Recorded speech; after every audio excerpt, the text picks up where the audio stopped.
উরুগুয়ের বিপক্ষে এবার জ্বলে উঠল স্পেন। ম্যাচের ৪২ মিনিটে অ্যালেক্স বায়নার দুর্দান্ত এক গোলে এগিয়ে গেল স্প্যানিশরা।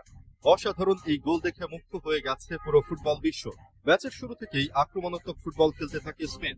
একের পর এক আক্রমণে চাপে পড়ে উরুগুয়ের রক্ষণভাগ। অবশেষে ৪২ মিনিটে আসে সেই কাঙ্ক্ষিত মুহূর্ত। স্পেনের রাইট ব্যাক মার্কোস লরেন্তে দারুণ একটি পাস বাড়িয়ে দেন অ্যালেক্স বায়নার দিকে। বল পেয়ে অসাধারণ দক্ষতায় নিজের শরীর ঘুরিয়ে নিয়ন্ত্রণে আনেন তিনি। এরপর কোনো সময় নষ্ট না করে পোস্টের খুব কাছ থেকে জোরালো শটে বল পাঠিয়ে দেন জালে। গোলকিপারের কিছুই করার ছিল না। গোলটির সৌন্দর্য ছিল দেখার মতো। নিখুঁত ফার্স্ট টাচ, অসাধারণ টার্ন এবং দুর্দান্ত ফিনিশিং, সব মিলিয়ে এটি ছিল বিশ্বমানের একটি গোল। এই গোলের পর আরো আত্মবিশ্বাসী হয়ে ওঠে স্পেন।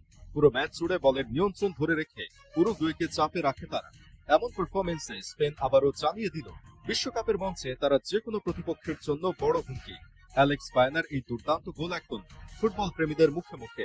স্পেনের এমন দাপুটে ফুটবল দেখে ভক্তদের বিশ্বাস এবারের বিশ্বকাপেও বড় কিছু করার সামর্থ্য রাখে এই দল।